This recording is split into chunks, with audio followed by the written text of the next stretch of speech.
별미를 사랑한 이삭입니다.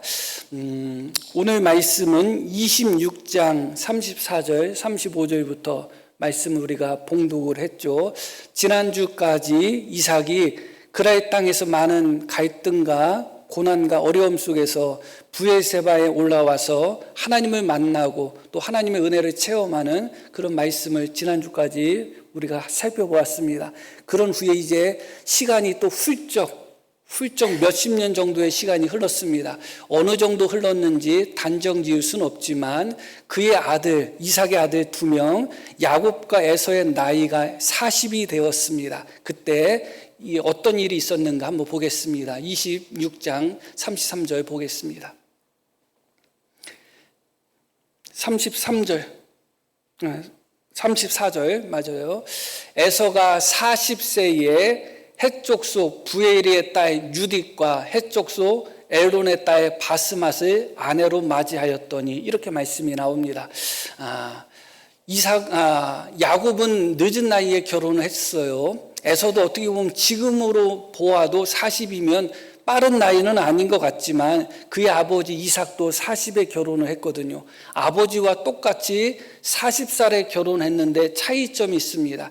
그의 아버지 이삭은 그 아버지 아브라함의 뜻을 따라서 자기 가문의 여자와 결혼을 했습니다. 그런데 이 에서는 자기 마음대로 결혼을 한 것 같습니다. 결혼한 나이는 아버지와 똑같은 나이 40에 결혼했지만 그 상대 대상이 가나안 여인, 헷족속 여인과 결혼했다고 나옵니다. 헷족속 부에리의 딸 유딧과 헷족속 엘론의 딸 바스맛을 아내로 맞이했다. 그것도 한 명도 아니고 2명의 아내를 맞이한 것입니다. 이것은 너무너무 심각한 것이죠. 여러 가지 의미에서 심각합니다. 첫 번째는 그때 당시에 결혼은 자식들, 결혼하는 당사자가 결혼을 결정하지 않습니다. 부모가 결혼을 결정하죠. 부모가 맺어주는 짝하고 결혼을 하는 것입니다. 그런데 이것을 이삭이 2명의 헷족속 여인을 에서에게 아내로 주었을 거라고는 상상할 수가 없죠. 에서가 자기 마음대로 부모에게 상의하지도 않고 부모에게 그것을 맡기지도 않고 자기 마음대로 결혼을 한 것입니다. 이것은 부모를, 특히 아버지를 무시하는 정말 크게 잘못된 행태라 할 수가 있습니다. 더군다나 그 상대가 가나안 사람이 아니라 자기 집안, 가족 사람이었다면 그나마 괜찮았을 텐데 가나안 땅 헷족속의 여인을 얻었다. 이것도 너무너무 심각한 것이죠. 아브라함은 이삭에게 가나안 땅 여인을 아내로 맞이하지 않기 위해서 그 종을 그 먼 곳 하란, 자기 형제들이 사는 곳에 보내서 리브가를 이삭의 아내로 삼아 주잖아요. 그만큼 이 민족, 특히 하나님이 선택한 아브라함 가문에 있어서 결혼은 너무 중요한 것입니다. 특히 가나안 땅 여인과는 절대 결혼해서는 안 됩니다. 그럼에도 불구하고 이 에서가 가나안 땅 헷족속 여인과 결혼했다. 이것은 하나님의 백성으로서 너무 심각한 잘못을 범한 것입니다. 또 하나는 무엇인가? 그것은 2명의 아내를 얻었다는 거예요. 물론 아브라함도 그런 부분에 있어서 실수하고 부족한 부분이 있었지만 하나님은 그것을 용납하지 않습니다. 그런데 에서는 2명의 아내를 얻은 것입니다. 그래서 이 한 절 말씀만 가지고도 에서의 부족함, 에서의 잘못이 3가지나 있습니다. 하나는 무엇이에요? 부모를 철저하게 무시한 것입니다. 또 하나는 가나안 땅 여인을 아내로 얻음으로 말미암아 약속의 백성, 하나님의 백성으로서 절대 해서는 안 되는 일을 한 것이죠. 더군다나 2명의 여인, 일부 다처를 함으로 말미암아 하나님의 뜻에 반하는 그런 행동을 했습니다. 이 한 절만으로도 에서는 아브라함의 복을 이어받기에는 부족한 사람이라는 것이 드러납니다. 에서가 아브라함의 복을 이삭을 이어서 받아서는 안 된다는 것이 분명히 드러나죠. 그래서 그 반응이 어떻게 이어지는가? 35절 말씀 다시 보겠습니다. 그들이 2명의 며느리이죠. 그들이 이삭과 리브가의 마음에 근심이 되었더라. 이렇게 말씀이 나와요. 이 근심이 되었다는 단어는 그 마음이 비통했다. 너무너무 그 마음이 썼다. 쓴 마음이다. 그런 의미가 여기에 담겨 있는 거예요. 그 두 명의 잘못된 여인을 에서가 며느리로 삼음으로 말미암아 이삭과 리브가의 마음에 너무 큰 고통이 있었다는 것입니다. 그런 후에 이제 27장 말씀이 이어집니다. 이삭이 나이가 많아 눈이 어두워 잘 보지 못하더니 이때는 이삭의 나이가 137세, 에서와 야곱의 나이가 77세였습니다. 그러니까 결혼하고 나서 37년 정도의 시간이 흐른 것이죠. 그렇게 오랜 기간 동안 이삭과 리브가는 그 가나안 여인 헷족 속의 며느리로 말미암아 마음의 비통함과 고통을 경험하고 있었다. 그렇게 생각하시면 됩니다. 그런 후에 이삭이 나이가 많아 눈이 어두워 잘 보지 못하더니 맏아들 에서를 불러 이르되 내 아들아 하매 그가 이르되 내가 여기 있나이다. 에서를 부릅니다. 두 명의 아들을 부르지 않고 왜 에서를 부르는가? 이어지는 말씀. 이삭이 이르되 내가 이제 늙어 어느 날 죽을는지 알지 못하니. 실제로 이 사건 후에도 이삭은 40년이 넘는 기간 동안 더 삽니다. 그럼에도 불구하고 이삭이 스스로 생각할 때 내가 늙어서 좀 죽을 때가 됐나 보다. 그런 느낌을 받을 정도의 몸 상태였던 것 같아요. 그래서 에서를 조용히 불러가지고 내가 늙어서 언제 죽어도 뭐 이상하지 않을 정도니까 내가 이제 죽을 날이 가까운 것 같다. 그렇게 이야기하면서 에서에게 무엇이라고 이야기하냐면 이어지는 말씀. 그런즉 내 기구 곧 화살통과 활을 가지고 들에 가서 나를 위하여 사냥하여 내가 즐기는 별미를 만들어 내게로 가져와서 먹게 하여 내가 죽기 전에 내 마음껏 내게 축복하게 하라. 다시 말씀드리면 내가 죽을 때가 된 것 같다 그겁니다. 내가 죽기 전에 하나님의 복을 너에게 전수해야 되겠다 하면서 그 대상을 누구로 삼았느냐? 에서로 삼았다 그것입니다. 바로 조금 앞전에 있었던 26장 34절 35절 말씀을 놓고 봐서도 에서는 하나님의 복, 아브라함의 복을 이어받을 사람이 절대 아니에요. 그리고 그런 에서로 말미암아 이삭이 마음의 고통을 당했다고 이야기합니다. 이방 여인을, 그것도 가나안 땅 여인, 헷족 속 여인을 며느리로 삼았으니 오죽했겠어요, 사실은. 그러면 당연히 아무리 에서를 사랑하는 마음이 있어도 에서는 하나님의 복을 받을 사람이 아니구나. 내가 야곱에게 복을 빌어줘야 되겠다. 상식적으로 그렇게 판단하고 행동을 해야 되는데 그러지 않았어요. 오히려 이삭은 야곱은 부르지 않고 그것도 둘 다 불러가지고 복을 주는데 에서에게 더 많은 복을 베풀고 야곱에게 조금 적은 복을 베풀었다. 그럼 충분히 내가 이해가 가는데 아예 야곱은 부르지도 않고 에서만 조용히 몰래 부릅니다. 그리고 내가 죽을 때가 되었으니 내가 너한테 축복해야 되겠다. 그렇게 이야기합니다. 에서에게만 축복하겠다는 겁니다. 여러 가지로 이해가 안 가는 거죠. 에서가 자격이 없음에도 불구하고 에서에게 축복하겠다? 이해가 안 가죠. 더군다나 쌍둥이 아들인데 에서에게 축복하고 싶은 마음이 더 크다 할지라도 야곱에게도 어느 정도 축복을 해야 되지 않겠어요? 그런데 야곱은 부르지 않고 에서만 부릅니다. 그런데 그것이 누구에게 들통이 나느냐? 리브가가 엿들었어요. 엿들고 그것을 이제 야곱에게 이야기해서 야곱에게 형처럼 속여가지고 아버지에게 가서 축복받으라고 하죠. 그래서 야곱이 어떻게 해요? 그 어머니 말을 듣고 형처럼 자기 자신을 속여가지고 아버지 앞에 가서 축복을 받습니다. 그런 후에 에서가 들어와요. 들어와가지고 아버지 너 누구냐? 아버지의 맏아들 에서입니다. 깜짝 놀란 거죠. 그러면서 나에게 축복해 주세요 했더니 이삭이 뭐라고 하느냐? 내 동생, 쉽게 이야기하면 내 동생이 내가 받을 복을 다 받았다 그겁니다. 너에게 빌어줄 복이 남지 않았다 그렇게 이야기해요. 그러니까 에서가 아버지가 빌 복이 이것밖에 없습니까? 남은 복이 없습니까? 에서가 물어봐요. 이삭이 뭐라고 이야기하냐? 없다는 거예요. 그 이야기가 무슨 말씀이에요? 이삭은 처음부터 에서에게 복을 빌어줄 생각을 했을 뿐만 아니라 모든 복, 쌍둥이 아들 야곱이 있음에도 불구하고 하나도 남김없이 모든 복을 에서에게 다 몰빵하려고 했다 그거예요. 도저히 이해할 수가 없잖아요. 야곱에게 그렇게 하려고 했다면 이해가 됩니다. 왜 야곱에게 그렇게 하려고 했다면 이해가 되죠?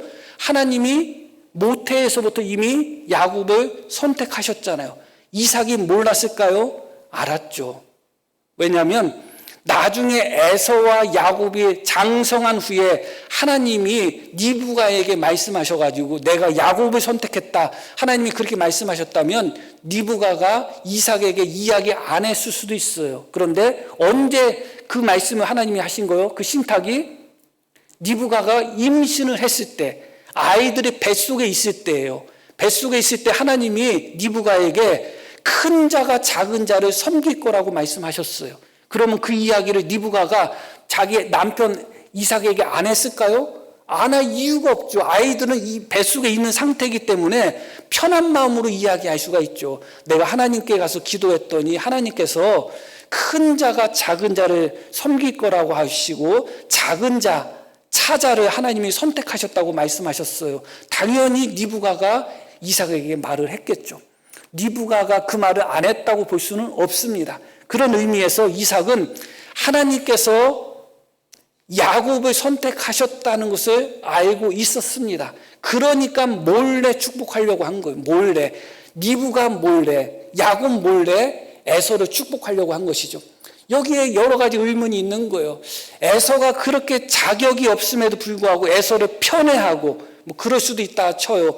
그런데 그런 에서에게 모든 복을 몰빵하려고 하는 마음이 이삭에게 있었다는 거. 더군다나 그 이삭은 하나님께서 에서를 선택하신 것이 아니라 야곱을 선택하셨다는 것을 알면서도 이삭이 그렇게 행동했다는 것은 정말 이해하기가 너무 어려운 거예요.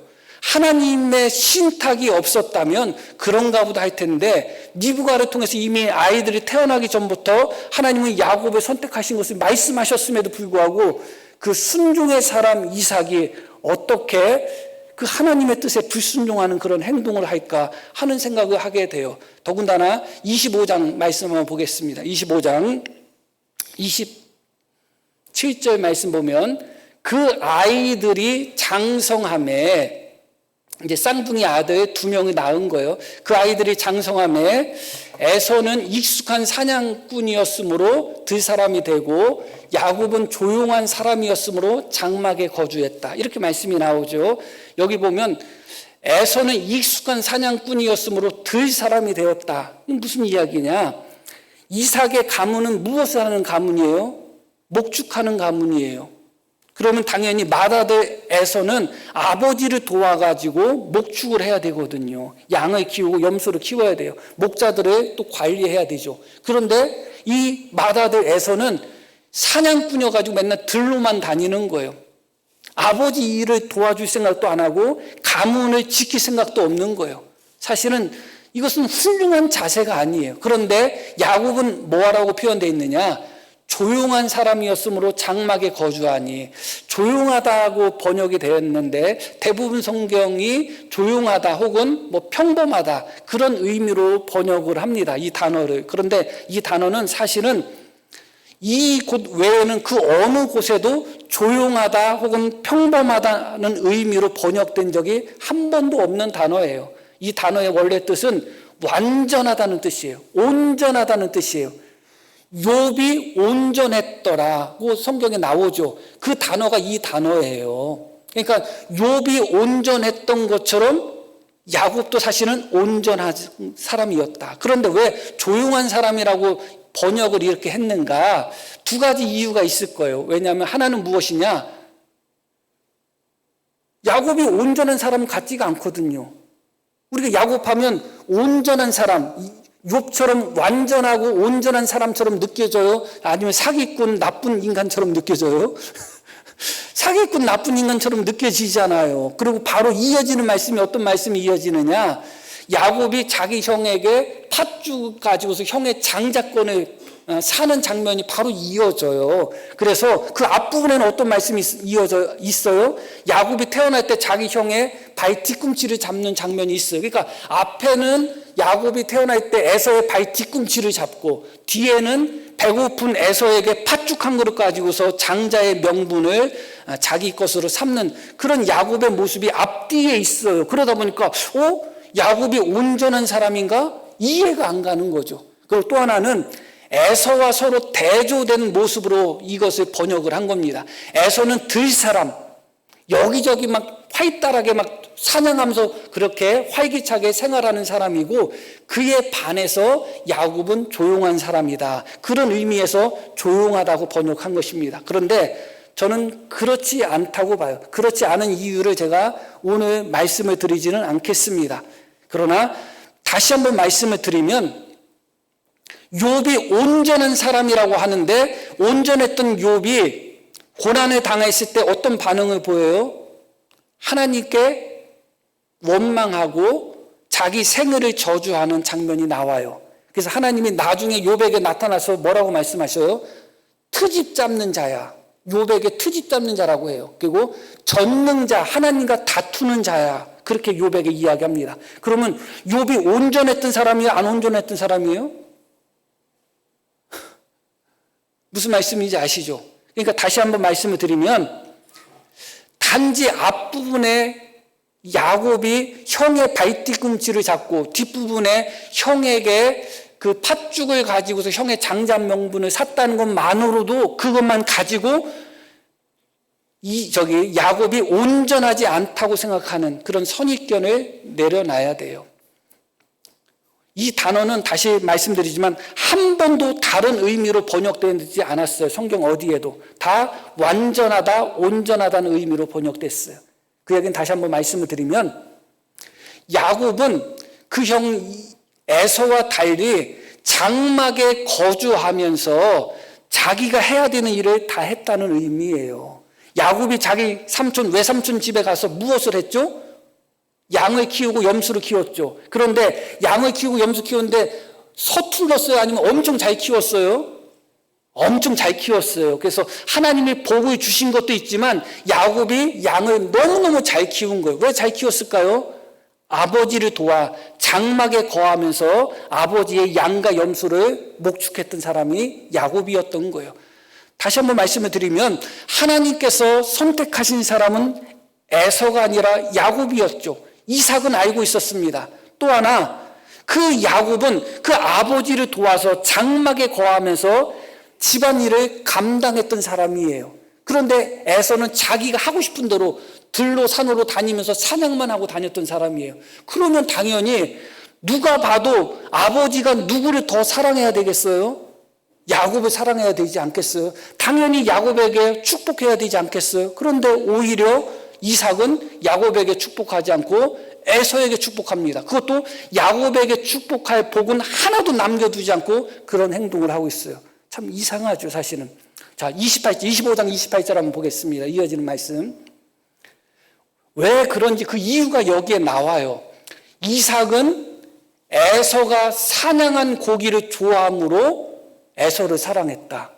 조금은 이해가 안 가죠. 어떻게 보면 겨우 그까짓 것 때문에 그런 생각이 들잖아요. 겨우 에서가 사냥해서 온 고기가 맛이 있어가지고 겨우 그것 때문에 이삭이 에서를 편애했나? 상식적으로는 너무 이해가 안 돼요. 어떻게 보면. 그러나 누구에게는 아무것도 아닌 것처럼 보이고 누구에게는 겨우처럼 보이지만 어떤 사람에게는 중요한 것일 수가 있어요. 성경은 분명히 우리에게 무엇을 이야기하느냐? 이삭이 에서를 사랑한 이유가 에서가 사냥하여 잡아온 고기를 좋아했기 때문에 에서를 사랑했다는 거예요. 성경에서 이런 기록이 없었다면, 이런 설명이 없었다면 우리가 다른 게 생각할 수도 있죠. 그러나 성경이 분명하게 이야기합니다. 이삭이 에서를 사랑한 것은 다른 이유가 아니다. 에서가 사냥하여 온 고기를 이삭이 좋아했기 때문에 그렇다. 그렇게 이야기하고 있죠. 이것도 직역하면 에서가 사냥한 고기가 이삭의 입안에 있었다. 직역하면 그렇게 돼요. 그렇기 때문에 이삭은 에서를 사랑했다. 다시 말씀드리면 이삭이 에서를 사랑했는데 왜냐하면 에서가 사냥해온 고기가 이삭의 입안에 있었다. 그거예요. 입안에 고기를 물려준 거예요. 그러니까 자기 입에 고기를 물려준 에서를 이삭이 사랑했다. 그렇게 이야기합니다. 이 말씀을 새번역이라고 아시죠? 새번역에서 어떻게 번역했는지를 한번 보시면 재미있어요. 한번 새번역 번역 한번 보여주기를 바랍니다. 이삭은 에서가 사냥해온 고기에 맛이 들더니 맛들었다 그러잖아요. 저거 맛들었다. 그러더니 에서를 사랑했다는 거예요. 그러니까 에서가 처음부터 마음에 들었다가 아니라 에서가 열심히 사냥하고 다니고 야곱은 열심히 아버지를 돕는데 당연히 야곱이 더 이쁠 수밖에 없지 않겠어 어떻게 보면. 그런데 에서가 사냥한 고기를 한 번, 두 번 먹다 보니까 그 고기가 입안에 있었다고 말씀드렸죠. 직역하면 그 고기에 맛이 들어버린 거예요. 그러다 보니까 어떻게 됐다고요? 에서를 사랑하게 되었다. 그거죠. 그것을 우리는 오늘 읽으신 제목처럼 별미를 사랑하는 이삭이다. 그렇게 이야기하는 것이죠. 다시 27장 말씀으로 다시 돌아가겠습니다.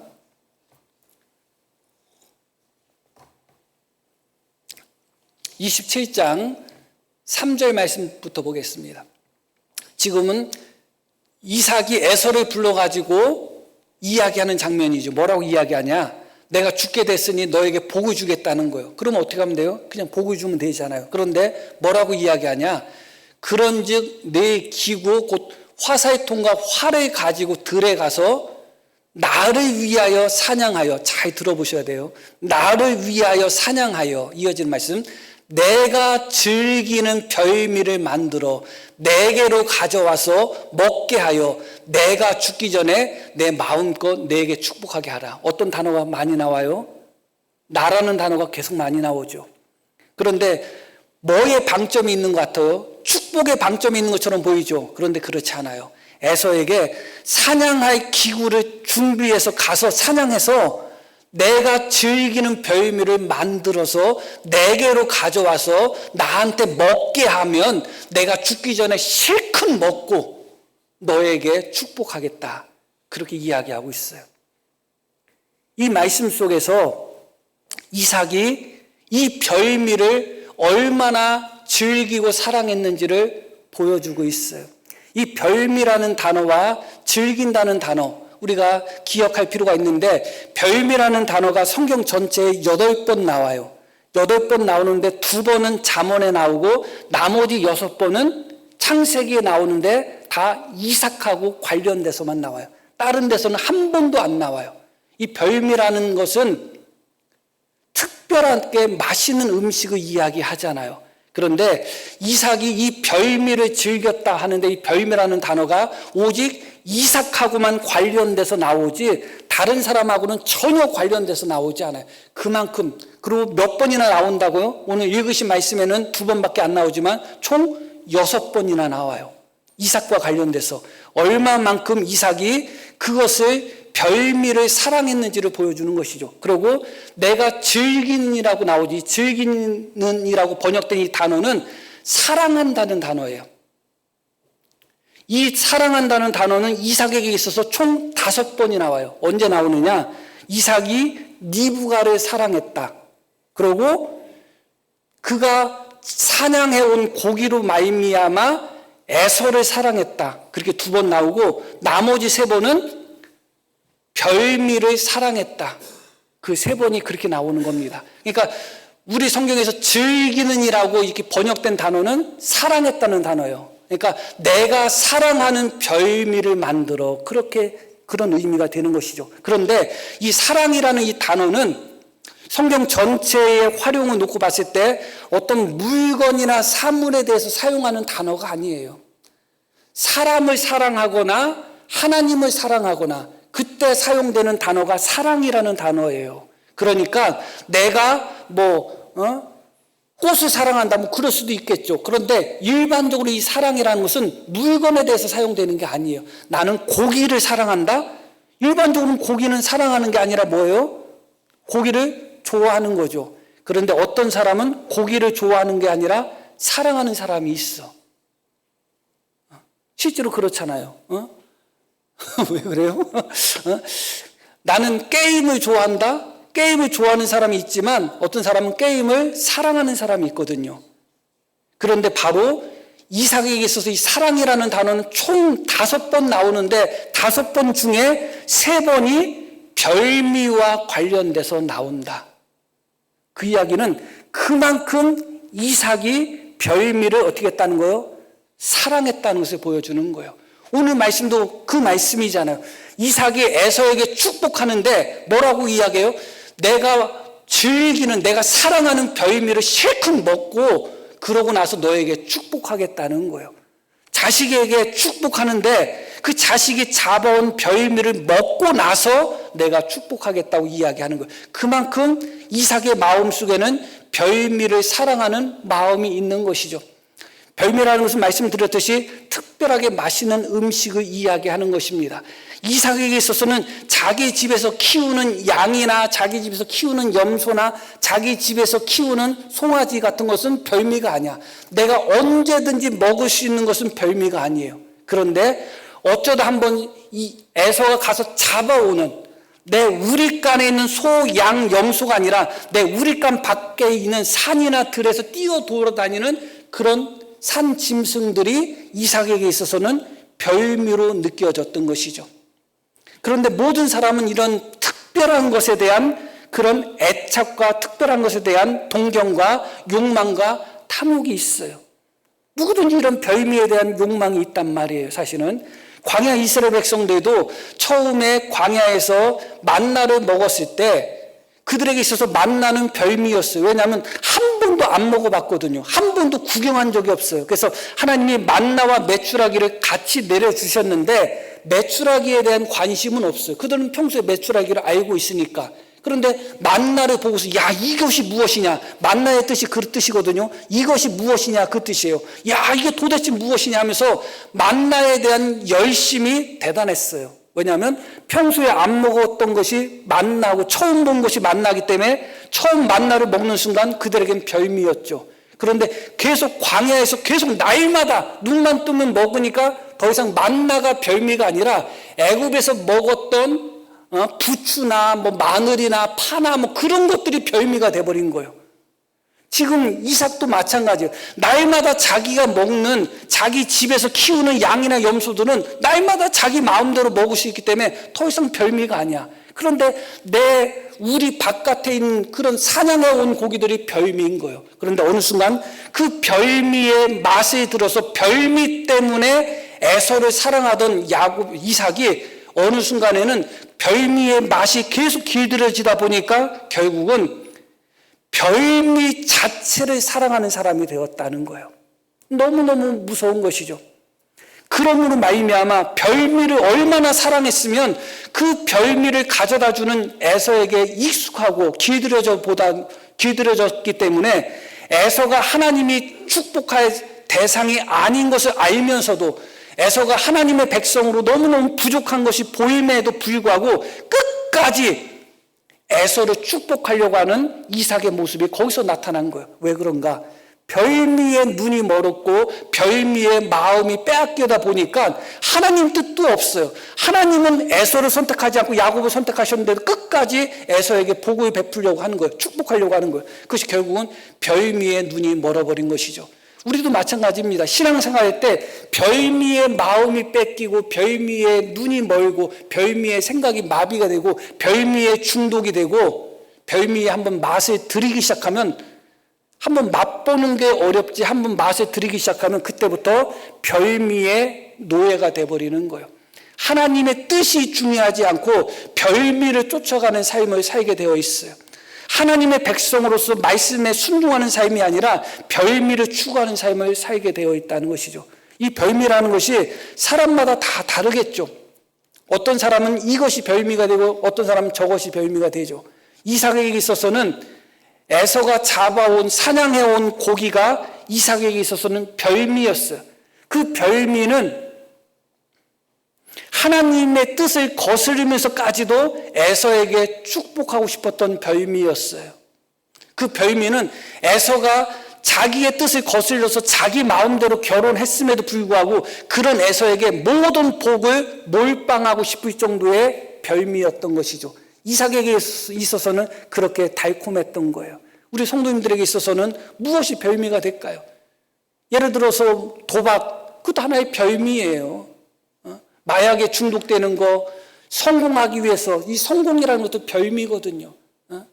그것을 위해서 우리는 모든 수단을 다 동원을 하잖아요. 바람 피는 거, 그거 별미예요.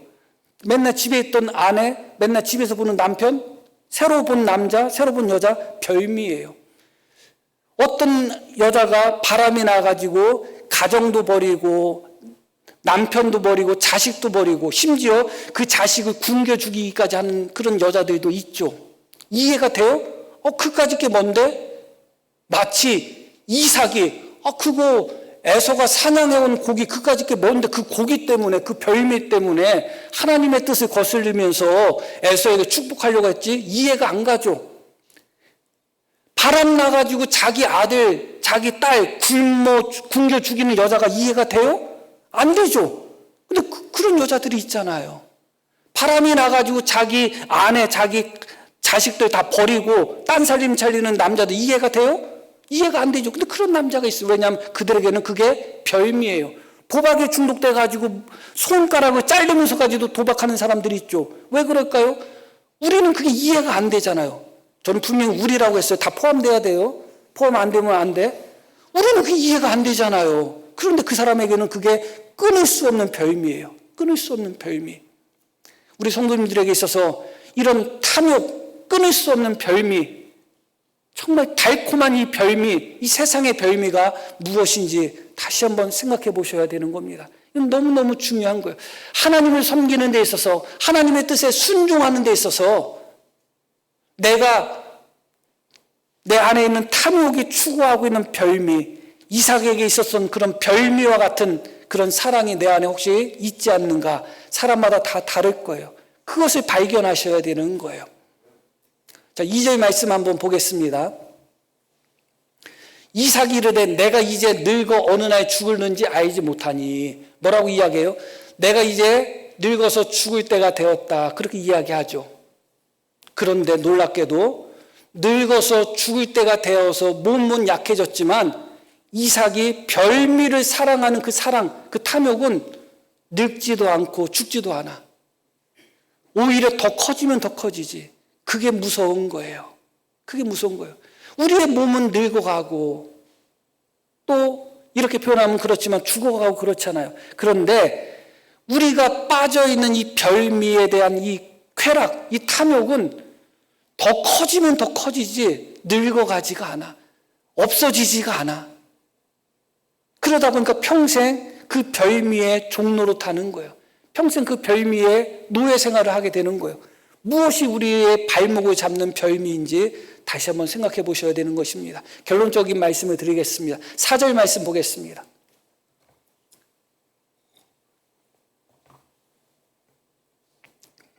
내가 즐기는 별미를 만들어 내게로 가져와서 먹게 하여 내가 죽기 전에 내 마음껏 내게 축복하라. 이렇게 됐는데 오늘 원래 뜻을, 단어의 원래 뜻을 말씀드리다 보니까 우리 성경은 이게 이상한가 그렇게 생각할 수도 있지만 그렇지 않아요. 여기 보면 내 마음것이라고 나오는 단어가 있죠. 이 마음것이라는 단어는 영혼이라는 의미의 단어예요. 영혼. 그러니까 내 마음껏 내게 축복하게 하라. 그것은 원어로 놓고 보면 내 영혼이 너에게 축복하게 하라. 그런 의미예요. 내 영혼. 그런데 내가 즐기는 별미를 만들어 내게로 가져와서 먹게 하여 내가 별미를 먹은 다음에 내 영혼이 내게 축복하게 하라. 그 이야기예요. 별미는 육신의 별미지 영혼의 별미가 아니잖아요. 별미를 먹어서 배부른 것은 육신이 배부르지 영혼이 배부른 게 아니잖아요. 그러면 영혼으로 축복하는 것과 별미가 무슨 상관이 있어요? 육신의 별미와 영혼으로 축복하는 것은 전혀 상관이 없는 거예요. 그런데 지금 이삭이 뭐라고 이야기하냐? 내가 가져온 별미, 육신의 별미를 내가 배불리 먹은 후에 내가 영혼으로 너를 축복하겠다고 하고 있어요. 그 이야기는 무슨 얘기야? 무슨 이야기냐면 이미 이삭의 영혼 자체도 이미 이 별미에 중독이 되었다는 거예요. 이미 이 별미에 잠식이 되었다는 거예요. 이렇게 생각해 보시기를 바랍니다. 하나님의 뜻이 분명히 있었죠. 에서에게 축복해서는 안 됩니다. 그런데 이삭은 에서를 왜 사랑했다고요? 에서가 잡아온 사냥감을 너무 좋아했기 때문에, 그 고기를, 그 별미를 너무 사랑했기 때문에. 그럼 우리 성도님들이 만약에 이삭이라면 그런 마음이 있을 때 어떤 생각이 들겠어요?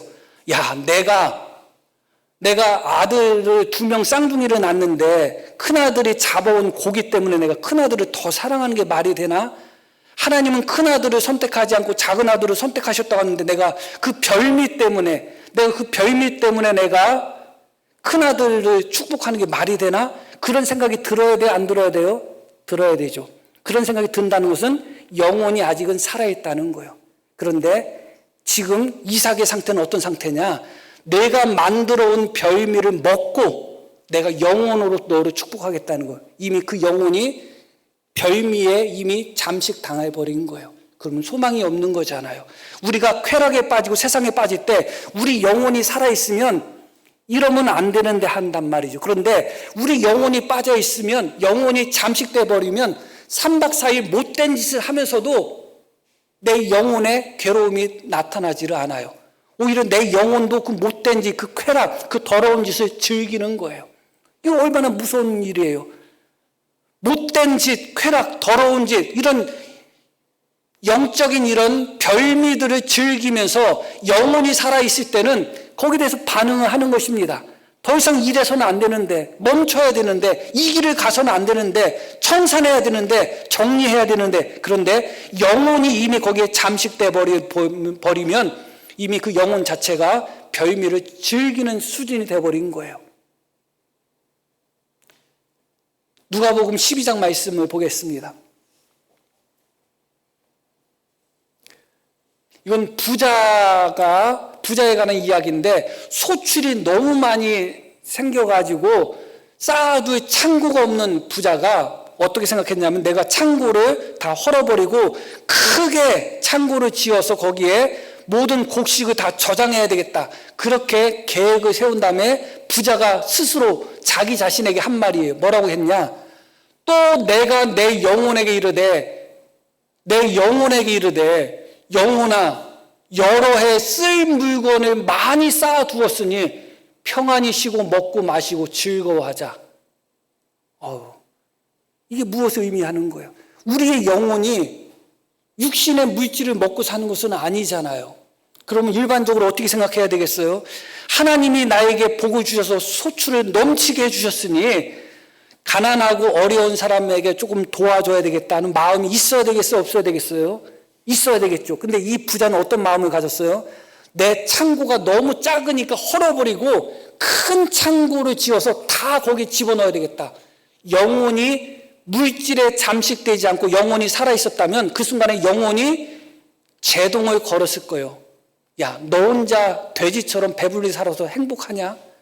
하나님이 복을 주셨으면 나눠줘야 되지 않겠느냐? 그렇게 영혼이 제동을 걸어야지 정상이에요. 그런데 이 사람의 영혼은 이미 그 물질에 이미 지배당하고 있는 거예요. 이미 육신의 지배를 당해가지고 내 영혼아, 먹고 살 물건들, 양식들, 돈이 엄청 많으니까 내 영혼아 평안을 누려라 하고 있는 거예요. 이미 영혼이 육신의 쾌락과 육신의 물질에 지배당한 상태인 것이죠. 그러면 소망이 없는 거잖아요.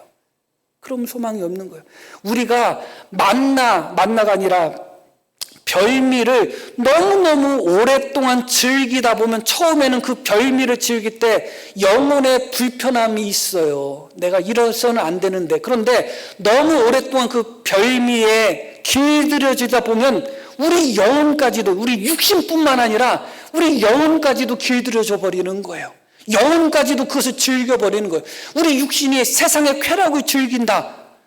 그럴 수도 있죠. 그러면 안 되겠지만 육신이니까 어쩔 수 없다 할 수 있어요. 그러나 우리 영혼도 세상의 쾌락을 즐기면 안 될 거 아니에요. 우리 육신이 하나님의 뜻을 벗어나 살려고 할 때 우리 영혼은 거기에 제동을 걸어야 되지 않겠어요? 그런데 우리 영혼까지도 이미 세상의 맛이 들고 세상의 별미의 맛이 들고 세상의 쾌락의 맛이 들어가지고 우리 영혼도 그것을 즐기는 수준까지 가가지고 아무런 감흥도 없이 그렇게 우리가 세상의 별미를 즐기는 삶을 산다면 너무너무 두렵고 비참한 상태인 것입니다. 이 부분을 항상 주의하셔야 되는 것입니다. 하나님, 나에게 있어서 별미는 무엇입니까? 정말 내가 즐기는 별미, 그래서 하나님의 뜻을 추구하지 못하고 하나님의 말씀대로 순종하지 못하게 나를 얽어매는 이 별미가 무엇입니까를 하나님 앞에 기도하며 하나님 앞에 발견하셔야 돼요. 그러고 내 영혼이 그 별미에 이미 잠식됐는지 안 됐는지를 점검하셔야 돼요. 이미 잠식됐으면 자각도 없고 인식도 없고 깨달음도 없어요. 그러나 아직 내 영혼이 살아있다면 더 이상 내가 별미에 취해서 살아서는 안 돼. 내가 더 이상 별미를 추구하는 삶을 살아서는 안 돼. 그렇게 내 영혼이 아직도 살아서 내게 외치고 있다면 영혼의 소리를 들으시기를 바랍니다. 그래서 우리의 영혼이 살아나고 우리의 믿음이 살아나고 우리가 하나님을 섬기는 이 우리의 신앙이 새로워지는 역사가 나타나기를 소망합니다.